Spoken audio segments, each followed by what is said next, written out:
Mesdames et messieurs, bonsoir et bienvenue à cette session d'information sur la télévision de la famille. Un plaisir pour nous de renouveler donc de feuilleter les pages de ce journal avec vous.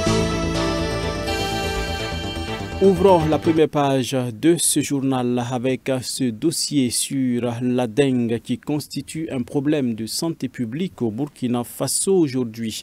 La région du centre et les hauts-bassins sont les plus touchés par cette pandémie. La sensibilisation reste le maître mot pour limiter les dégâts et surtout permettre une meilleure prise en charge.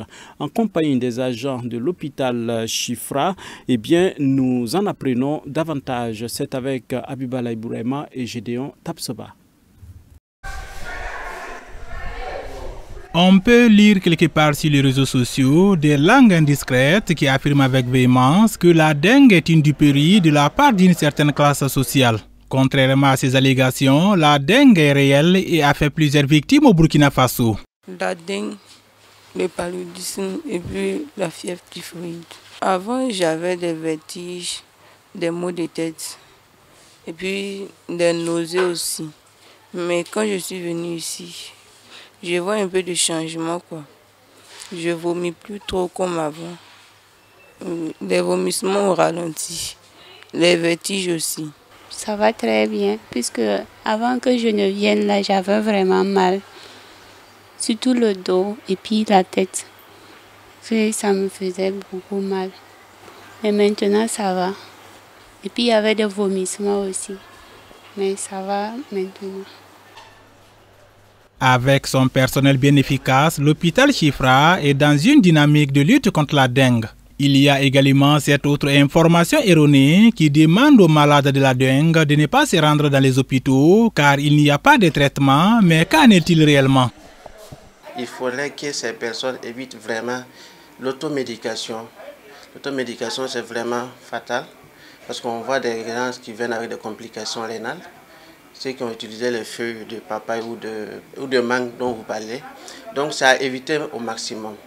Donc, notre appel à ces gens, c'est de se faire consulter à l'hôpital s'ils ressentent des symptômes vraiment qui tendent vers la dengue ou le paludisme. C'est une erreur de croire que quand on fait la dengue, on ne doit pas aller à l'hôpital. C'est une grosse erreur. Pour toute maladie, il faut consulter. Parce que d'abord, c'est la consultation qui permet de poser le diagnostic, d'évaluer l'état du malade et de décider du traitement à donner. La dengue se présente chez les malades sous plusieurs formes, et des formes qui sont très graves, qui nécessitent même parfois des transfusions sanguines et d'autres moyens. Donc il faut faire attention. Et le problème avec ces décoctions dont il est question, c'est que ce sont des produits qui n'ont pas de dosage. Alors, donc ils sont préparés sans des quantités définies et du coup, on ne connaît pas le degré de toxicité de ces médicaments, de ces produits qui sont utilisés là.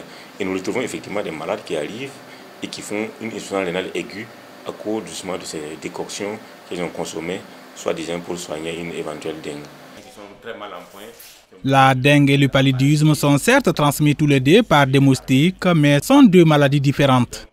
Le paludisme est une maladie parasitaire, alors que la dengue est une maladie virale, donc produite par un virus. Donc c'est deux maladies complètement différentes. Cette confusion avec le paludisme est une erreur, sinon il n'existe pas de paludisme. Il existe du paludisme et puis la dengue qui est une maladie à part entière. C'est vrai que toutes les deux maladies sont transmises par une piqûre de moustique, mais ce n'est pas les mêmes moustiques et ce n'est pas la même maladie en fait. Le paludisme est parasitaire alors que la dengue est une maladie virale, on appelle ça arbovirose dengue. Le moustique provoquant la dengue est beaucoup plus actif dans la journée et comme tout moustique, il se réfugie dans des endroits malpropres. Pour en finir avec la dengue, il faut d'abord finir avec les saletés. Il faut être très vigilant par rapport à l'hygiène.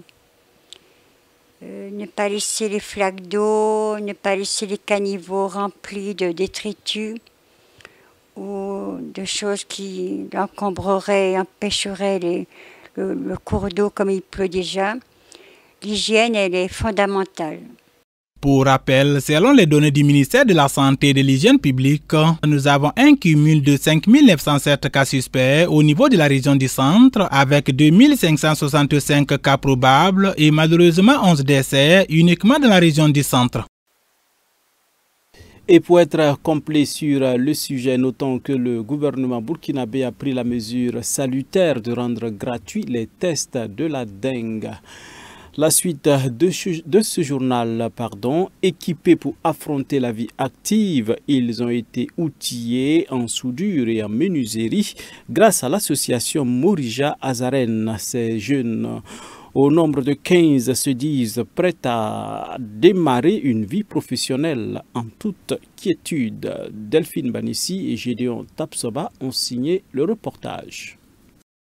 Voici la deuxième cuvée du projet de formation en menuiserie métallique et bois initié par l'association Morija en partenariat avec l'association Azaren en faveur des enfants vulnérables. Et le coordonnateur de cette activité d'encourager ses lauréats à valoriser les connaissances acquises au cours de ces années de formation. Nous avons vu ce que les élèves, les apprenants ont produit. Nous voyons vraiment que ça a été un travail qui a été très bien fait. Ils ont reçu une très bonne formation et nous sommes vraiment fiers de ce qui a été fait ici. En fait, l'apprentissage qu'ils viennent de recevoir, c'est un premier pas. Pour nous, c'est la base justement pour commencer vraiment une vie professionnelle. Alors nous attendons d'eux justement qu'ils se mettent vraiment au sérieux, comme ils ont reçu pendant justement notre cérémonie, qu'ils se mettent au sérieux, qu'ils travaillent et que c'est dans le travail justement qu'ils vont recevoir justement le fruit et ils auront le fruit de ce qui est des efforts qu'ils vont fournir. Dans ces ateliers professionnels, environ 60 bénéficiaires sont formés gratuitement par an. Et pour cette année, ce sont 15 lauréats qui ont reçu des attestations marquant la fin de leur temps d'apprentissage et aptes à s'installer à leur propre compte. On les a appris donc, le métier de soudure et le métier de menuiserie. Donc pour un enfant qui rentre ici, à la sortie normalement il doit pouvoir être capable de réaliser beaucoup d'ouvrages. Donc des portes, des fenêtres, des lits, des meubles, et que ce soit en soudure ou que ce soit en menuiserie de plusieurs types. Et aussi nous sommes en train d'innover, nous innovons beaucoup. Et ce que nous sommes en train de faire comme innovation majeure ici, c'est la conception des chaises roulantes. Voilà, nous sommes en train de concevoir des chaises roulantes. Le premier prototype est là, on pourra le regarder dans les ateliers. Et à partir de ce projet, c'est dans l'objectif de pouvoir produire en masse. Voilà, mais il faut déjà que le premier prototype sorte pour qu'on puisse maintenant faire quelque chose. Désormais opérationnels pour affronter la vie active, ces sortants ont reçu, en plus des attestations, des kits en vue de leur permettre d'arborer les sillons de la vie professionnelle. J'ai reçu une formation de 2 ans, formation dans les travaux du chantier en métallique et puis la fabrication des patins, beaucoup de choses en métallique. Je suis ravi ce matin d'avoir cette attestation et puis ces kits de travail. Voilà, avec ça, je pourrais travailler sur le terrain, je pouvais faire beaucoup de trucs et puis développer dans la vie. Et le représentant du parrain de saluer une telle initiative qui vient réduire le chômage des jeunes, surtout dans la commune de Samba. Nous sommes émerveillés ce matin, nous avons vu des jeunes qui ont reçu une formation professionnelle en menuiserie et en soudure. Et c'est une chance pour ces jeunes, mais aussi pour la commune de Samba, qu'un tel centre puisse exister dans notre chère commune. Donc ça vient renforcer le travail qui se mène et ça va aussi contribuer à réduire le chômage dans notre commune. Après 2 à 3 ans de formation, ces 15 lauréats ont appris à travailler le bois et le fer, choses qui les permettront de ne pas rester oisifs dans la société et de lutter convenablement contre le chômage et la délinquance juvénile. La prise en charge des enfants handicapés, c'est le combat de Dame Kafando, directrice générale du Centre d'éducation et de formation intégrée des sourds. Elle a donné de la voix pour une prise en compte précoce des enfants handicapés au cours d'une conférence de presse. C'était en présence de Oudette Zouangena et Gédéon Tapsoba. 15% de la population mondiale vit avec un handicap. Les statistiques en date de 2021 au Burkina Faso du ministère de l'Éducation nationale, de l'alphabétisation et de la promotion des langues font état de 60 724 enfants en situation de handicap, dont 49 301 au primaire. Ces données assez importantes inquiètent la directrice générale du Centre d'éducation et de formation intégrée des sourds et des entendants CEFIS et son partenaire Déficience AO. Il tire ainsi la sonnette d'alarme sur la nécessité de la prise en charge précoce des enfants handicapés, malheureusement victimes de négligence. La discrimination et le peu d'intérêt à leur endroit restent perceptibles dans tous les domaines. Bien que plus que vulnérables aux problèmes de développement, les jeunes enfants avec un handicap sont souvent négligés dans les programmes et les services ordinaires conçus pour assurer le développement de l'enfant. Ils ne reçoivent pas non plus le soutien indispensable pour accéder à leurs droits et répondre à leurs besoins convenablement. Alors, garantir l'accès à un soutien adéquat, comme l'éducation précoce, l'intervention précoce auprès de la petite enfance peut contribuer à garantir les droits des enfants handicapés en promouvant une enfance enrichissante et satisfaisante et en les préparant ainsi à la participation pleine et effective à l'âge adulte. Le manque de prise en charge précoce des enfants en situation de handicap développe un trouble de personnalité engendrant un repli sur soi, un manque de confiance, un handicap à vie, un enfant très sensible aux critiques, mauvais jugement ou auto-sabotage, une déviation du développement psychomoteur, un retard de croissance, et cela peut provoquer également un banditisme, une charge sociale très compliquée, et il faut plus de temps pour réaliser un résultat remarquable. Pour y remédier, l'apport des associations et organisations de personnes handicapées à travers la sensibilisation et celui de l'État via l'équipement des structures de prise en charge en matériel adéquat pour le dépistage précoce sont vivement attendus.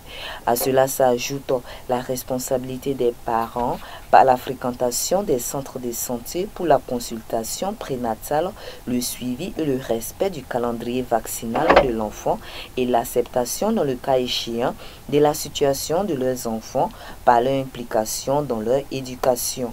De ces fils, l'on retient que c'est la toute première école inclusive et centre de référence en Afrique de l'Ouest spécialisée dans l'éducation, la formation et l'insertion professionnelle des personnes handicapées et celles sans handicap. Le centre a vu le jour en 1988 grâce à la vision du feu pasteur Abel Kafando. La fenêtre internationale dans cette édition, le sommet 2023 des leaders mondiaux de la lutte contre le cancer s'est tenu en Californie. 350 dirigeants d'organisations de la lutte contre le cancer venus du monde entier. L'objectif était de trouver des solutions aux enjeux liés à l'accès aux soins contre le cancer. L'édition 2023 du sommet des leaders du monde contre le cancer a réuni à Long Beach, en Californie, 350 dirigeants d'organisations de lutte contre le cancer venus du monde entier. L'objectif était de trouver des solutions aux enjeux liés aux soins contre le cancer. Jeannette Kagame, première dame du Rwanda, déplore un accès aux soins encore trop limité pour de nombreux groupes de population. Environ 40% des décès liés au cancer, l'équivalent de 4 millions, auraient pu être évités par la seule mise en œuvre de stratégies efficaces de prévention du cancer. Des stratégies possibles sur tout le continent, y compris dans les pays à faible revenu. C'est une réalité difficile à affronter. Des médecins, des décideurs politiques, des chercheurs et des patients ont pris la parole, soulignant la nécessité d'assurer la continuité des services de cancérologie, même en situation de crise. Nous pensons toujours que la santé est un produit de la paix, mais nous devons penser que la paix peut découler de la santé. En effet, dans toutes les régions où se déroulent des conflits, le cancer constitue l'une des principales menaces pour la santé. Vu le coût des traitements contre le cancer, ils peuvent être perçus comme étant uniquement réservés aux patients des pays à revenus élevés. Pour l'oncologue Myriam Mutebi, il faudrait simplement améliorer le dépistage chez les populations mal desservies et permettre l'accès à des soins de qualité contre le cancer sans distinction de sexe ou de conditions socio-économiques. Les soins contre le cancer ne sont pas bon marché partout dans le monde, mais nous savons qu'en moyenne, les patients d'Afrique subsaharienne paient 3 à 4 fois plus cher. Il s'agit de faire passer un message sur les investissements dans le domaine de la santé et les dividendes qui en découlent, en détectant les cancers plus tôt, en réduisant les coûts pour le système et en rendant les membres de nos communautés plus productifs. Avec 10 millions de décès en 2020 selon l'OMS, le cancer est l'une des principales causes de mortalité dans le monde. Un tiers des cancers sont dus au tabac, à l'alcool ou une mauvaise alimentation. L'ONU s'inquiète des violences contre les civils en Somalie. Les civils continuent de payer un lourd tribut au conflit en Somalie, a déploré le Conseil de sécurité des Nations Unies, Catriona Line. Suivez. L'émissaire du chef de l'ONU pour la Somalie s'est alarmé jeudi des violences contre les civils dans ce pays de la Corne de l'Afrique. Catriona Lang a attribué ces violences aux attaques des Shebab, mais aussi au conflit à Lascanoe, en République du Somaliland. Les conflits en Somalie continuent de faire beaucoup de victimes parmi les civils. L'année dernière, nous avons constaté la plus forte augmentation du nombre de victimes civiles depuis 2017. Malheureusement, les premières données indiquent une tendance similaire en 2023. Avec 1289 victimes enregistrées à ce jour. Cela est en partie attribuable aux attaques d'Al-Shabaab, mais aussi au conflit à Lascanoe. Le chef de la mission de transition de l'Union africaine en Somalie a appelé à un retrait ordonné de cette mission créée en 2012 pour combattre cette insurrection. Il est essentiel que le retrait des troupes de l'ATMIS soit éclairé et guidé par une évaluation attentive de la situation sécuritaire actuelle et à la capacité des forces de sécurité somaliennes. Et cela doit permettre d'utiliser le fonds de stabilité de la Somalie avec la puissance de feu nécessaire pour assumer les responsabilités sécuritaires, tout en entreprenant également une offensive contre les Shebab. Dans ce contexte, ce Conseil devrait en novembre envisager de lever l'embargo actuel sur les armes en Somalie. Chassés des principales villes de Somalie en 2011 et 2012, les Shebab restent implantés dans de vastes zones rurales dans le centre et le sud du pays. Dernier élément de ce journal, au Sénégal, la marine intercepte plus de 300 candidats à l'exil vers l'Europe. Parmi eux, notamment des femmes, mais également des enfants. Ils ont été ramenés vers la base navale à Dakar. C'est ce patrouilleur de la marine qui a permis aux autorités sénégalaises d'intercepter plus de 300 candidats à l'exil à bord de pirogues. Parmi eux, notamment des femmes, mais également des enfants. Ils ont été renvoyés vers la base navale de Dakar. Aujourd'hui, le patrouilleur de haute mer, le Walou, a arraisonné donc 2 pirogues au large de Lumpul, à 150 km des côtes. Le nombre de migrants interpellés est porté à 338 migrants, dont 35 femmes et 13 mineurs. Donc, il est à signaler que cette interception fait suite à 2 autres arraisonnements qui ont été effectués il y a 2 jours par le même navire, donc toujours au large des côtes sénégalaises. Ces dernières semaines, la marine sénégalaise a multiplié ce genre d'opérations. Depuis juillet, elle a stoppé le voyage illégal de près de 2000 personnes. La plupart des passagers de ces pirogues sont sénégalais, mais il y a d'autres nationalités. Dans le cadre général, la marine nationale joue pleinement son rôle à côté des autres administrations. Au moment où je vous parle, il y a un dispositif qui est mis en place pour intercepter ces pirogues et empêcher les embarcations de prendre le large et de rejoindre les côtes européennes. Selon l'agence Frontex, après les Marocains, les Sénégalais sont l'une des principales nationalités des migrants qui ont traversé l'Atlantique depuis le début de l'année 2023. Et c'est ici que nous mettons un terme à cette édition. Dames et messieurs, merci de nous avoir suivis. Nous vous souhaitons une excellente soirée en compagnie des programmes de la télévision de la famille. Excellent week-end également. On se donne rendez-vous lundi prochain pour d'autres informations sur la télévision de la famille. Bonsoir et à bientôt.